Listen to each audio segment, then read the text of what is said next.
Point one, we're going to do a lot of work with functions here, and we're going to remind you on function notation to start with. So problem number 20 asks us to work with f of x is x cubed plus 2x, and amongst other things it asks you is to find f of negative 2. So let's see what f of negative 2 holds in store for us. What that's going to mean is that everywhere we have an x, we're going to have to plug in negative 2. So that's going to be negative 2 cubed plus 2 times negative 2, which gives you, this should be a cubed, negative 8 minus 4, which is negative 12. And they ask you for several more values as well. They want you to find f of negative 1 and f of 0 and f of 1/2. And it starts to get boring and repetitive to do all this stuff. And so what I want us to do is learn how to do this kind of a smarter way with our graphing calculators, because they're going to be more accurate and easier than doing this stuff by hand. So what we're going to do is we're going to learn how to set up our graphing calculator so that we can get a table of values any way we want. So I'm going to want to plug in values of x at negative 2, negative 1, 0, and 1/2. So how do you do that on your graphing calculator? Well, we're going to have to start by inputting the function into our graphing calculator. So that needs to be typed in to our graphing calculator. So take out your 83 or 84 and hit the y equals key. If there's some stuff there already, then you can clear it out. Just hit the clear key up here. That should clear it out. And let's type in x cubed plus 2x. So let me go back up to y1. So once again, to make sure people are keeping up, you're going to hit the y equals key right here.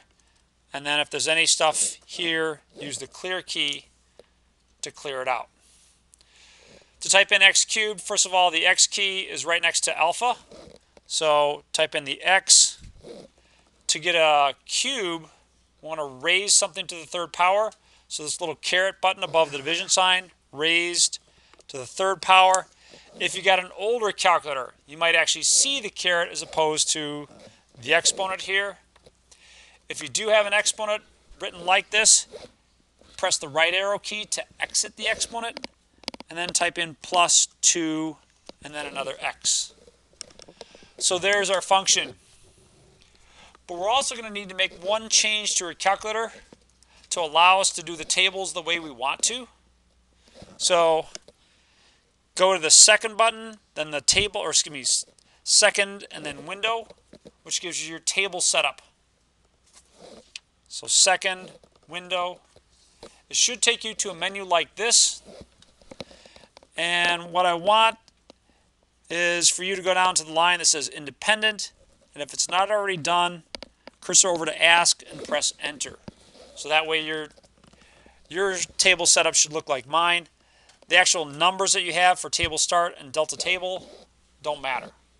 This is what you need right here. So let me pause, make sure everyone's got that setting. Now a lot of you who buy calculators probably are already done on mine. That's fine. But are we good with this setting? All right, from here we can go get a table. We want our calculator to fill in these values. What it'll do is it'll let us put in these values, and then it'll give us these in return. So to get that table, tables are above the graph key. What do you think I have to do to get to the table key, table menu? Second and then graph. And it should give you something like this. And then we can type in the values that we want and need. For instance, the first one would be negative 2. Now when you type in negative 2, don't use the subtraction key. Use the negative key on the bottom row of your calculator. So negative 2. When you press enter, it'll give you the y value, which is negative 12. We already calculated that. We know that. But let's do the rest of them. Negative 1. Oops. I'm not sure what went wrong there. Go 2, negative 1, 0. And then 1/2, you can either type it in as 0.5, or if you did 1 divided by 2, then as soon as I press the enter key, it'll give me the decimal value of 1/2, and we're good. So it's convenient to be able to do something like that, especially when you have multiple values to evaluate. So we got negative 12, negative 3, 0, and 1.125, which is 9 divided by 8. Is everyone able to get these values off their calculator? Maha. Yalla. Anyone else having problems as well?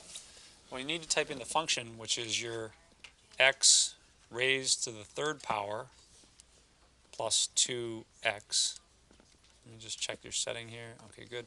So you can go to tables, your table now. Let's delete some of these old values. And then you can type in like -2, for instance. Thank you. Yeah. Anyone else having problems?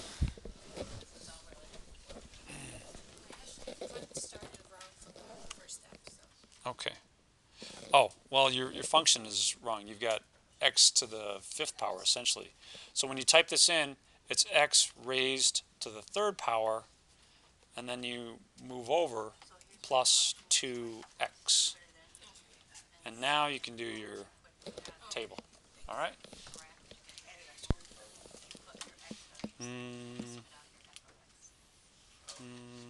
Let's see here. Window. Oh, you got these backwards. This should be at Ask, and this one should be at Auto. Try it right now. Okay. We're going to do another one. I assume everyone else is good on this. Let's try problem number 22. So we've got a different function. This time it's h of x equals x squared plus 4 divided by 5. And kind of like the last one, it's going to ask us to evaluate this at a few values. So for instance, it's going to want to know what happens at x equals -2 and x is +2. It's not that this is a really complicated function that we couldn't do it by hand if we wanted to, but let's just get comfortable with our graphing calculator. It's a good skill. Now if I'm going to do this on the graphing calculator, then I need to change my function. So hit the y equals key to change your function. Let me clear this out, clear out the old one. Now when you type in this new one, you have to be a little bit careful. Type in a left parenthesis, then x. You can get to the squared key pretty easily. It's on the left hand side, kind of near the 7, x squared plus 4, and then a right parenthesis divided by 5. You need the parentheses around the numerator because without it, it's just going to take x squared and add 4/5. It's not going to divide the whole thing, it's just going to divide the 4. So that's the only change we needed to make this time because we've already got everything else set. So go to your table. What do I have to do to get to the table? Second graph, thank you. Now if there's some old values there, you can delete them. So there's a delete key up next to the second key a little bit. So you can just go up there, hit the delete key, delete some of the values, and there you go. At 2 or -2, you get 1.6 for h of x.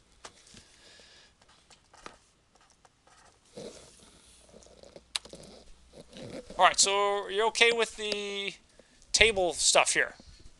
It's handy. It's really handy. But the problems go a little bit beyond just plugging in numbers. In problem number 22, they ask us for h of a. So let's see what that's all about. H of a. Well, that means wherever there's an x, you're going to replace it with a. So that's going to be a squared plus 4 divided by 5. So there's your h of a. They also ask you for h of negative x. So let's see what happens with h of negative x.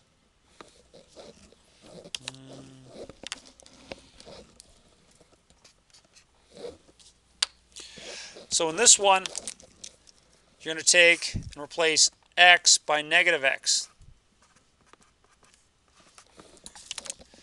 So let's do that. It's negative x squared. My guess is that the book, and certainly myself, would like that simplified. What happens when we multiply negative x by itself?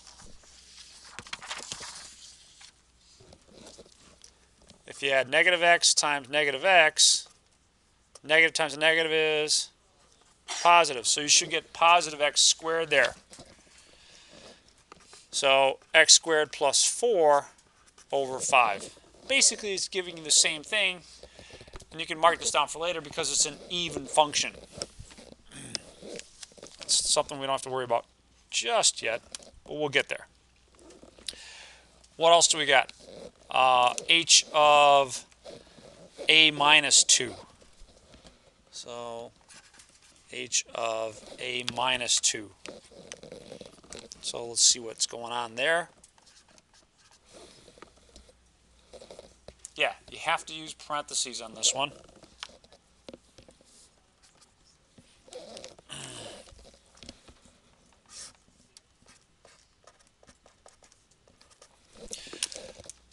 So I'll plug in the a minus 2 like that. I mean, it's not bad to leave it here, but chances are, you know, your book or WebAssign is going to want that simplified a little bit more. And it gives us a moment to look at a minus 2 squared and simplify that. So a minus 2 squared would be a minus 2 times a minus 2.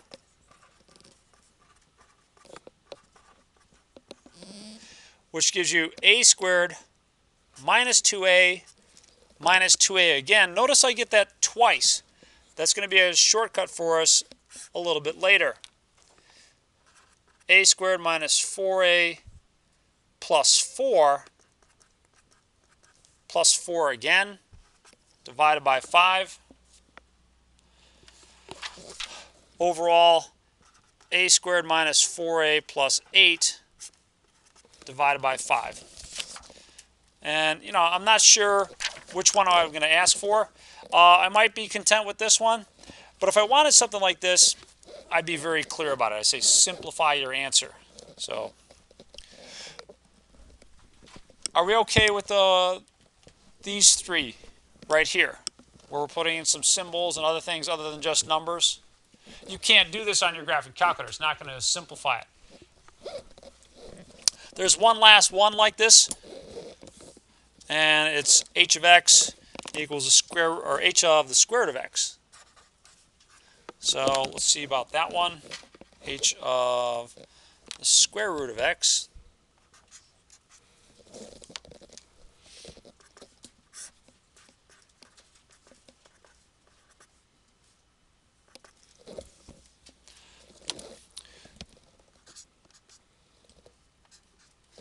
So what's going to happen when I simplify that? Just x.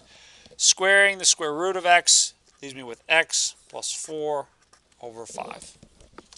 So, yay. How are we looking on problem number 22 there? All right.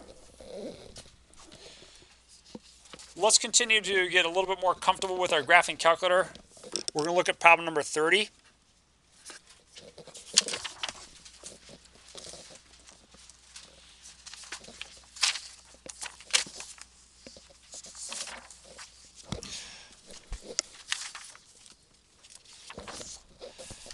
Problem 30 gives you the absolute value, or f of x is the absolute value of x divided by x.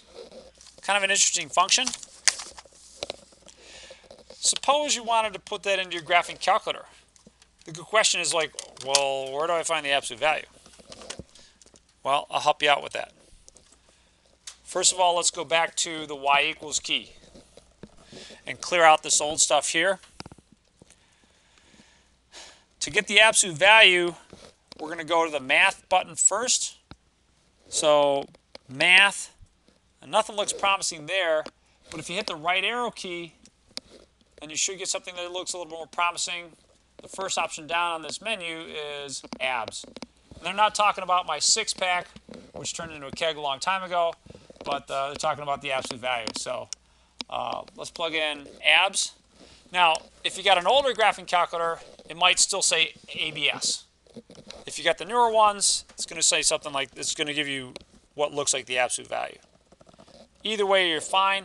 If you got the older one, use a right parenthesis to close off the ABS. And then let's divide it by x. So it should look like this. Now, what I want you to do is help me experiment. Let's go up to the table function and experiment. Let's plug in some different values of x just to see what we get. So throw out some numbers. What would be a number that we can throw in here? Negative 100. Okay, and I get negative 1. How about another one? Do you know where pi is on your graphing calculator? It's right here, right above the arrow key. So you hit the second key, then that key, and you can type in pi. And I get 1. What other numbers are there? 35. All right, 35 sounds good. Lily, you got to have one in mind. 12. This is kind of getting monotonous, right? Negative 12. So we're getting two things. We're getting negative 1 or 1, right? Now there's one actual other possibility, and that's 0. If you type in 0, bam, you get an error. Which isn't a surprise, right? Because 0 divided by 0, well, whenever you divide by 0, it's undefined. So not a surprise there. But overall, you're getting something which is kind of leading us into our next topic, at least a small little bit of a lead, which is a piecewise function. So this has one of a couple possibilities. It's 1 or negative 1 or undefined. Let me see if I got that graph here still up on my Desmos. So if you happen to download or point your browser to Desmos, then it's this graph. And let me zoom in a little bit. So you're either negative 1 or 1. It's kind of an unexciting function, right? 1 or negative 1. And at 0, it's undefined. Okay. Now we can actually write an equation for this, or write what's called a piecewise function. So let me go back this way. So another equivalent way to write this is f of x is 1 as long as x is greater than 0, and it's negative 1 for x less than 0. So really you've got y equals 1 or y equals negative 1. That's what the graph is. You don't necessarily need to know, how to do that just yet. We'll practice that a little bit more in the next section. But we are going to look at evaluating a piecewise function. And you can kind of see that for this function, equivalent to this, if x is 5, that means you're here. So the y value is 1.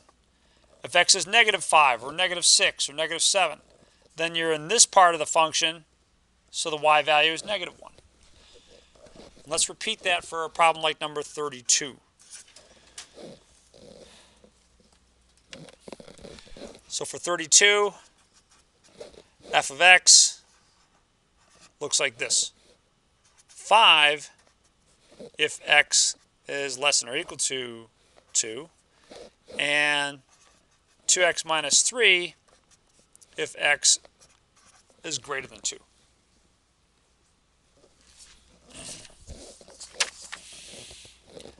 Now the problem itself asks us to evaluate f of negative 3, f of 0, f of 2, f of 3, and f of 5.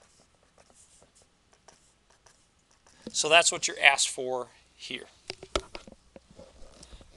And let's see what we can do in terms of evaluating this function. So this is your value of x, and we need to plug it into this function. It's a question of, well, where do I plug it in? Do I plug it in up here, or do I plug it in down here? Well, for negative 3, should I be using the top part or the bottom part? Top part, because negative 3 is less than or equal to 2. So for negative 3, the value of the function is 5. What about at f of 0? No, it's actually well defined. So 0 is less than 2, so use this part of the function again. So again, it's 5. How about the last one? Yeah, 2 is equal to 2, so we're still using this part of the function, so it's 5 once again. All right, but how about f of 3? Now which part of the function am I going to use?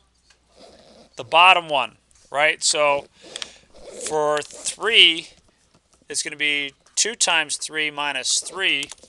So using the bottom part of the function, and you'll end up with 3, right? 6 minus 3 is 3. What about f of 5? Anyone?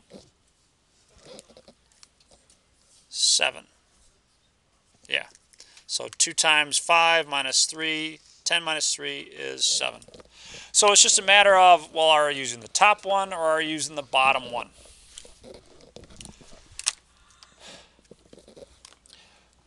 Let me get you a little bit familiar with what a graph of this would look like. Just kind of a preview of stuff we're going to be doing later on. So let's go back over to Desmos. I'll shut this one off. And let's look first of all at the graph of y equals 5. What's the graph of y equals 5 going to look like? Anyone? Perfect. Bonus points to Sean for making me look good. Thank you. Yeah, it's going to be a horizontal line at y equals 5, right? That's all there is. Remember, it's a slope of 0, y-intercept of 5. And this one, what would the slope of this line be? Come on, slope of 2 and y-intercept of negative 3. All right. So that's my two lines, except if you look at the problem, there were some restrictions on this, right? It wasn't just those. No, I don't want this. Sorry. There were some restrictions on it. It says, well, only if x is less than 2 or if x is greater than 2. So, all right, well, let's go account for the restrictions. So I'll shut those off and graph it with the restrictions, and the line stops right here. And this one starts down here. So this is your piecewise function. You've only got little parts of these lines because you're making these restrictions. And that's okay. It's a piecewise function. You can see, for instance, some of the values that we got. F of 5 was 7. And that point is right on our graph. 5 and 7. F of 3 was 3. So when I come down here to f of 3, there we go. F of 3 is 3. So really what you're seeing are points on this graph. All right, but as far as the problem is concerned, all we needed to worry about was finding the values. We didn't necessarily need to worry about the graph. We're okay with problem 32? Thumbs up? Yes? All right, cool. Thank you. Thank you. Let's try problem 36.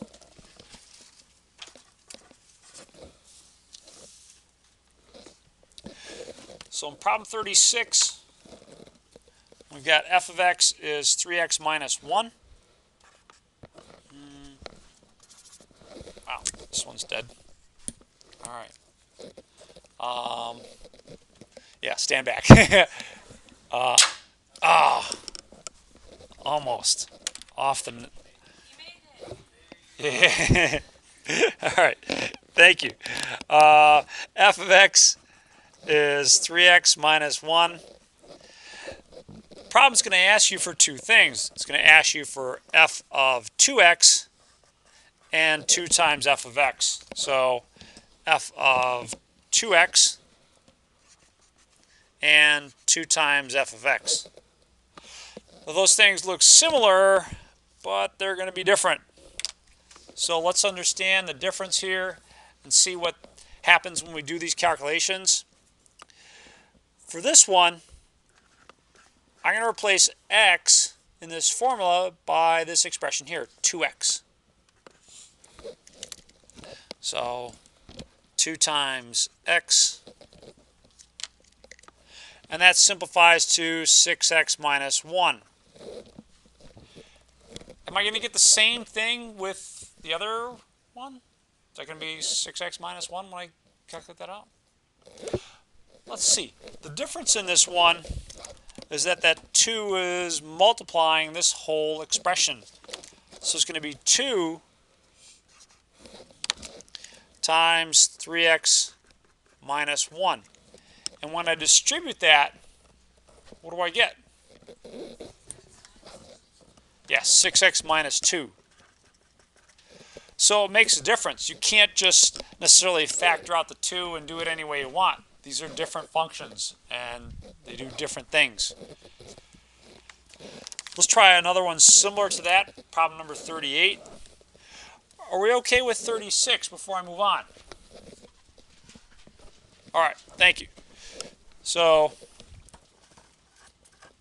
38 is f of x is equal to 6x minus 18. This time they're going to ask you for f of x over 3 and f of x divided by 3. So let me squeeze those in, and let's do a different color here this time. Let's try orange. So f of 2x and f of x, actually it should be a 3, right? F of 3x, I'm still wrong. I'm sorry. God, this is on video too, that sucks. All right. I don't even have any Photoshop here. Let's see. Let's just do x over 3. And this one is x over, this one's okay. F of x over 3. So the difference is the 3 is on the inside of the parentheses here and the outside of the parentheses here.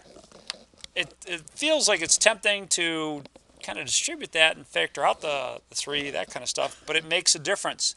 These two things are not going to be the same.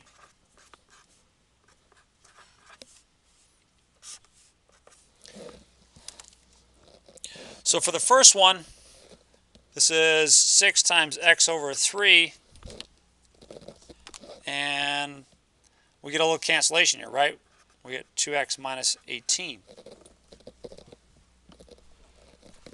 What's going to happen in the second one?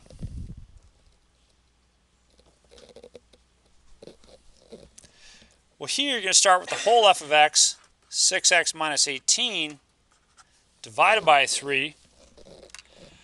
There's probably a couple ways you can do this one.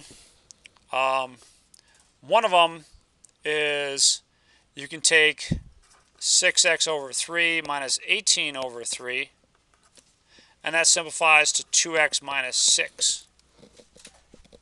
So that's not a bad way to work on this one. Bottom line is that you should get comfortable in manipulating these functions in lots of different ways. Right now we're just focused on the algebra. Later on we might start looking at these things and see, well, what what is that actually really doing to the function?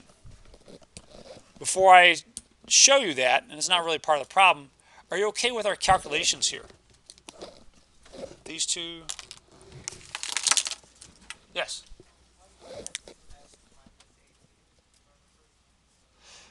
The 3 cancels into the 6. And that's where the 2 comes from. Okay? So,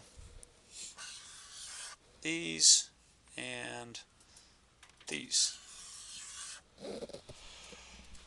Anything else on 36 or 38? Let's take a look at, just what's going on when you put in f of 2x or something like that. So let's use a function that you'll see when you take a trig class. Not that you're responsible for it now, but let's see. Let's do this here. What if I was to do 2 times f of x? Well, that 2, what's it doing to our graph? It's making it bigger. It's stretching it up. It's stretching it away from the x-axis. But what if I put the 2 inside of the function? What if I had a 2 here, and I just put it inside there? Now what's it doing? It's compressing it. It's shrinking it along the x-axis. So, putting the 2 inside or outside means a big difference in terms of the graph. Okay. Let's move on to problem number 42. 42. Yeah, problem 42.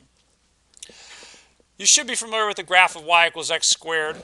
What's the graph of y equals x squared going to look like? A parabola. Plus 5 is going to shift it up by 5. And what they're going to ask you for in problem number 42 is something called the net change. So let's understand what they mean by the net change here. So they want the net change between -3 and 6 for this function. Let me flip to the right page here and get that up in front of you.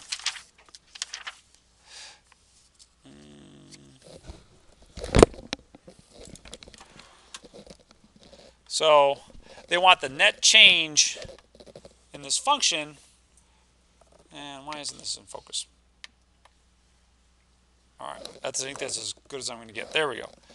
So we want the net change in the function as t goes from -3 to 6. I'm going to write it with an x, but the same thing. So what's the net change? It's really this. If you zoom out a little bit on your function, the graph starts out right here at x equals -3 at 14. And then goes down and then back up. Now with more advanced math, you can figure out how it's changing at an instant, but we just want to figure out what's the net change. So the second point that it goes to is right here. How big of a difference is there in the y coordinates? In other words, you start out at y equals 14, you end up at y equals 41. What's the net change? And it's really just the difference between these two things. Now, when you're asked for a net change problem on the exam, you don't have to write all the graph out and stuff like that. It's just going to look like this. Our function is h of x. H of x equals x squared plus 5. And we want to find the net change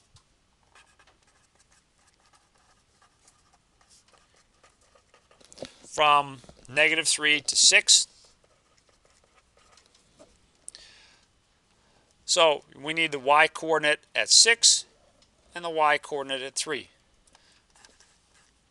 So it's going to be h of 6 minus h of -3.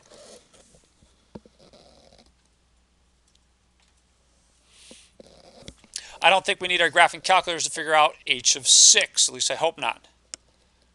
6 squared plus 5 is 41. -3 squared is 9, plus 5 is 14. So 41 minus 14 is... Oh, no takers. 27.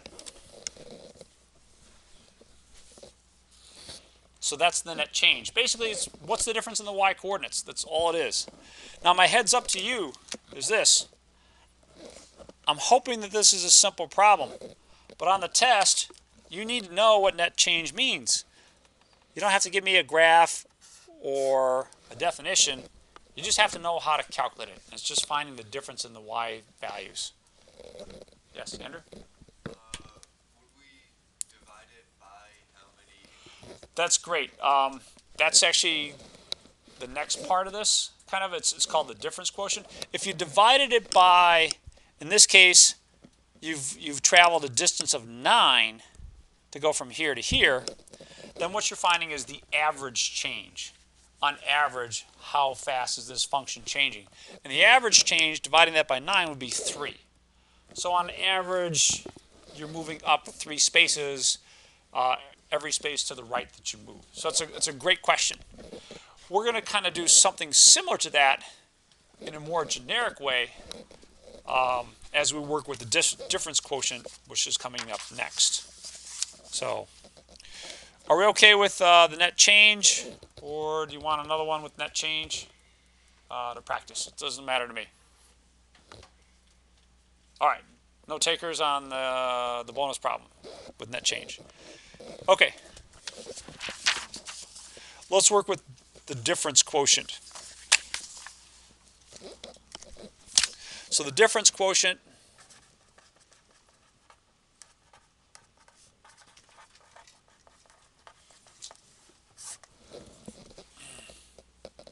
this is another thing.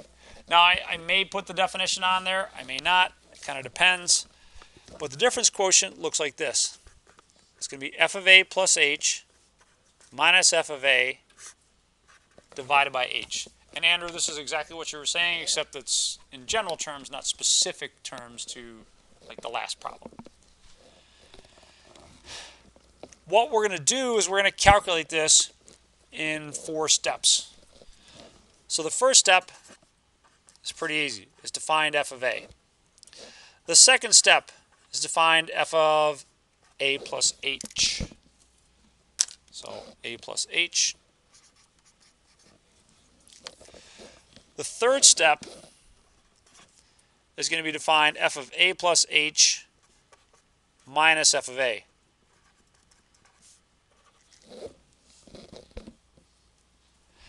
And then the last step is to divide that expression in 3 by h. So the last step is going to be f of a plus h minus f of a divided by h, and then simplify that. So those are our 4 steps. You're going to follow these 4 steps in every problem that you do like this. Now there's only going to be a couple that I'm going to assign in homework. I'll give you a chance to work on a couple here right now. But let's do the first one together. For problem number 44, they give us that f of x is 3x squared plus 2.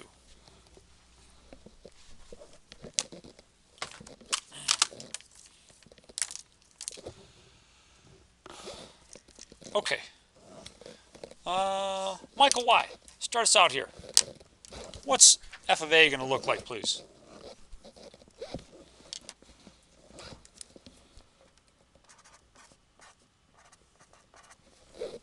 One more time.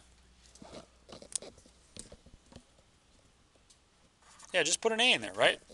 So it's going to be 3a squared plus 2. Cool. Let's take a look at the second one. Second one is going to be f of a plus h. And again, you need to replace the x here. This time we're going to replace it with a plus h. And a little while ago, we squared something out. I said, well, there's a little bit of a trick to this. When you square this out, please don't just give me a squared plus h. That's wrong. When you square this out, you're going to get the n terms squared. So that's going to be an a squared and an h squared. And the middle term is going to be really twice this product. What I do is I choose to use this 2 for convenience. 2 times a times h. That's going to be my middle term. Plus 2ah. Now, if you're not comfortable doing it that way, you can FOIL it out. You can do a plus h times a plus h, and you'll get the same thing. A squared plus ah plus h squared. And notice that there's 2 of these, which is what we have here. If you're not comfortable with the shortcut, that's fine. Do it the long way. The most important thing is that you get it right. Let's distribute the 3. 3a squared plus 6ah plus 3h squared plus 2. Whew. All right. So that's most of the hard part there. Are you doing good on that one? Yes? Let's put these together. We need to subtract these. I need to take f of a plus h, which is this, and subtract from that f of a, which is this. So let's subtract those two and see what we get. Yes? Yes, we'll be distributing the negative. Exactly. Nice observation. So it's going to be 3a squared plus 6ah plus 3h squared plus 2. That's my f of a plus h, minus f of a, which is 3a squared plus 2. And Hisham is exactly right. We've got to distribute that negative. So it's going to be 3a squared plus 6ah plus 3h squared plus 2 minus 3 squared minus 2. Now I'll let you in on a dirty dark secret on the problems that I'll assign you for this kind of stuff.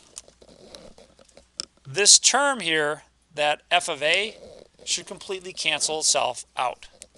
And if we look here, 3a squared, that cancels. And then over here, 2 and the 2, that cancels. So we got rid of a lot of stuff here, which is good. All we're left with is, well, I don't have to write it this way. It would be 6ah plus 3h squared. Yay. 3 down, 1 to go.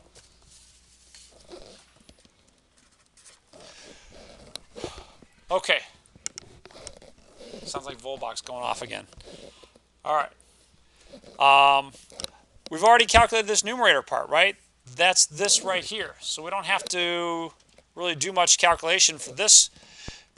We're going to finish this one up by taking this expression, which is just this right here, 6ah plus 3h squared divided by h. We want to simplify that. If we've done our work correctly, we should be able to cancel out that h in the denominator. And I know, a lot of you might be thinking, oh yeah, we can, h and h. Please don't do that. No way. So what I would recommend is factor out the h. 6a plus 3h over h.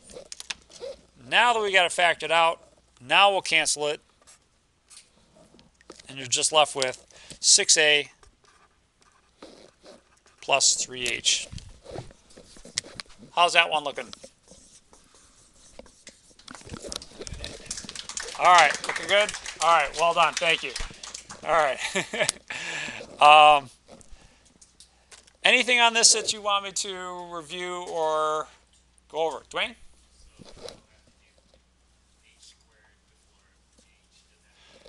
No, doesn't. Yeah, it's a good question. In fact, I was almost out of habit, I was going to write the 3h squared there, but I'm like, you know what? It doesn't matter. Yeah. The important thing is that over here we factored out the h and canceled it. So we could, but the 3 is not going to cancel in the denominator, so that's why I didn't bother. So it's a good question. I mean, if you're looking at that, going, well, wait, 3 would be part of a GCF. You're exactly right. I could have factored out the 3 and the h, but I really only wanted to cancel the h. Oh, in the end product, you could factor out the 3. So it'd be 3 times 2a plus h. That's fine. In fact, I'm going to give you one to work on next. And in my morning class, I saw a lot of people factor it out at the end, which is good. It's a good habit.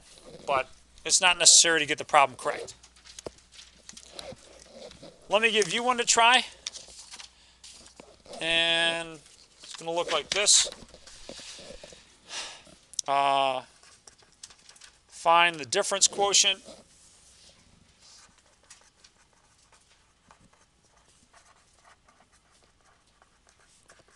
for f of x equals 4x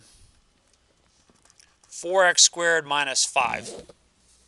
Let's see how we can do with that one. And again, you're going to be calculating f of x, excuse me, not f of x, f of a plus h minus f of a over h. I would suggest the same 4 steps that we did with the last one. That is, find f of a, and then f of a plus h, and then f of a plus h minus f of a, and finally divide by h, the difference that you get from the third step.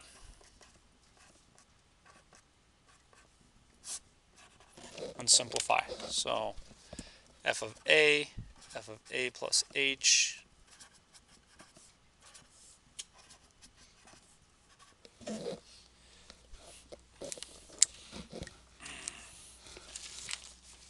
and we'll give this one the old manual pause as I'll walk around and taunt you, help you.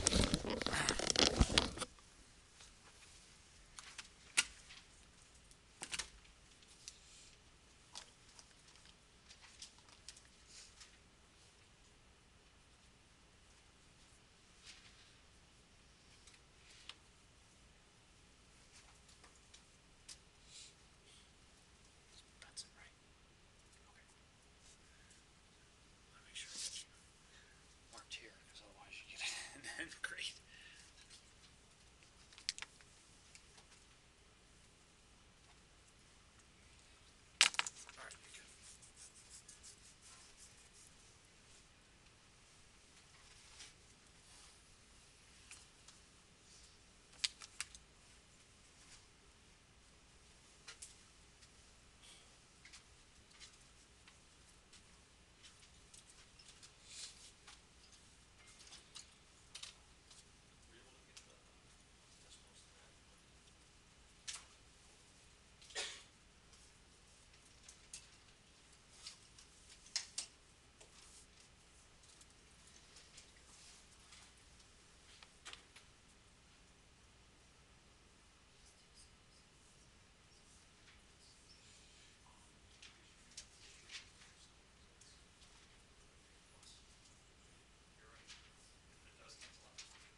is the last step to this, and is divide that whole thing by h.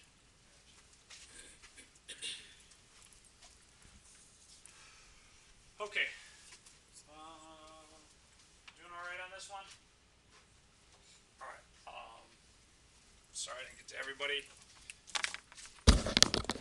Let's take a look through this one.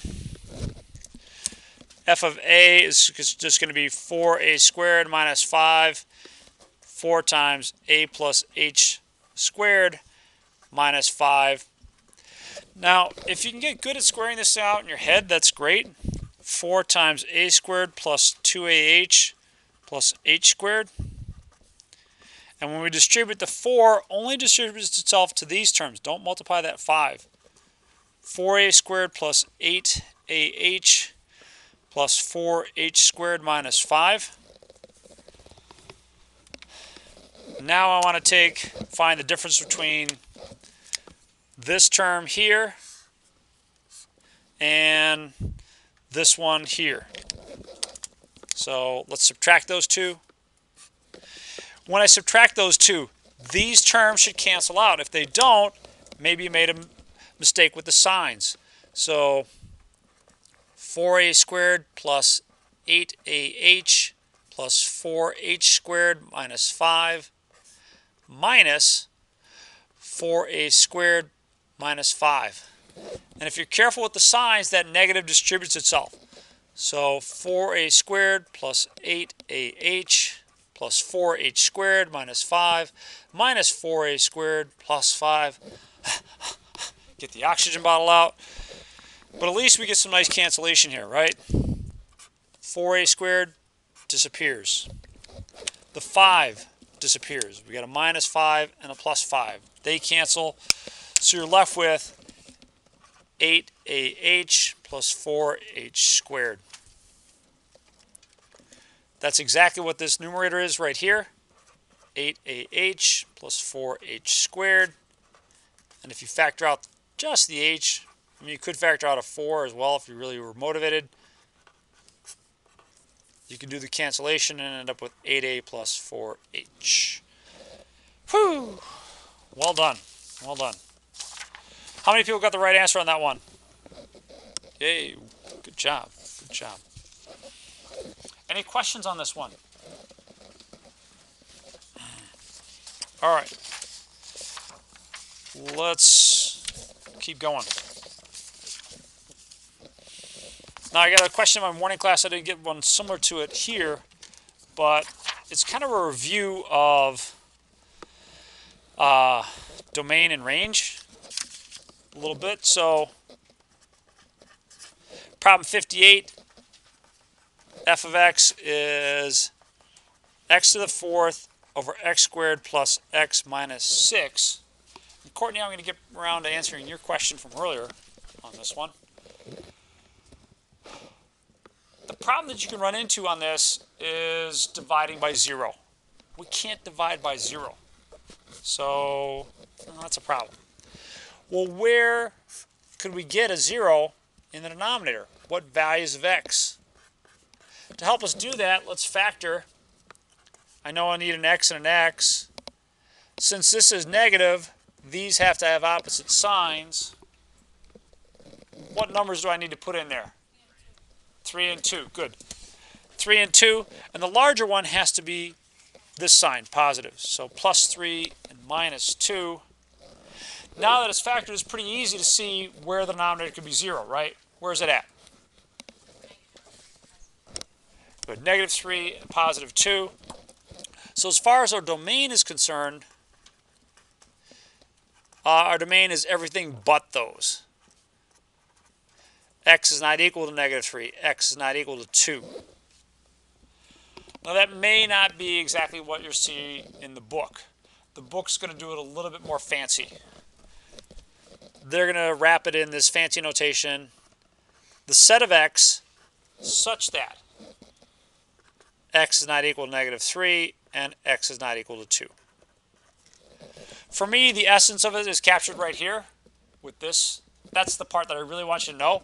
If you catch on to this set notation, hey, that's great too. but at least be able to get x is not equal to -3 and x is not equal to +2.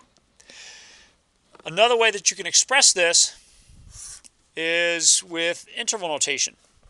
So if I was to graph these points right here, then let's write down the intervals that are represented.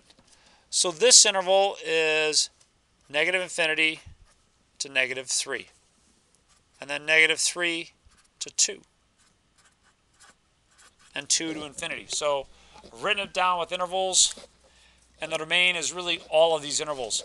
Notice that I'm using parentheses here. What does a parentheses mean there?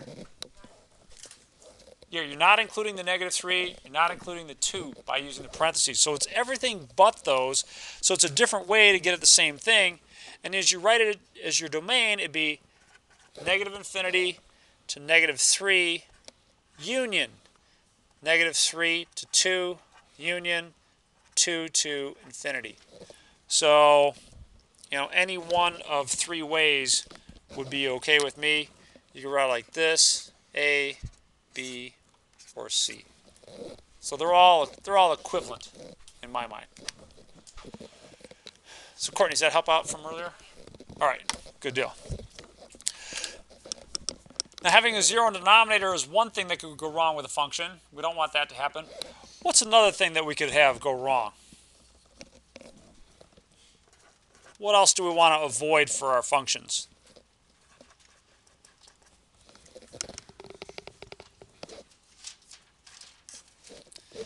We can't have a negative value under a square root, right? So in looking at problem number 60, we'd have to look at this and say, well, you know what? We got to make sure that there's no negative values underneath the square root. But when you look at x squared plus 9, well, when you square something, it's going to be at least 0, and then add 9, it's going to be positive. This is always going to be positive. It can never be negative. So for the domain here, the domain is all real numbers.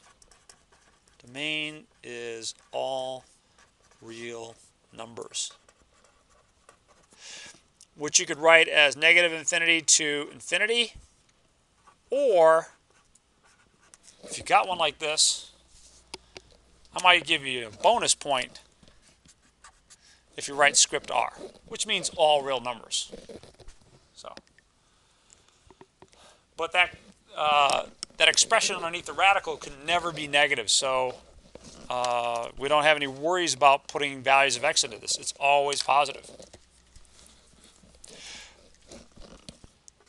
Let's take a look at one where we do have to worry about things a little bit. That's problem number 62. 7 minus 3x.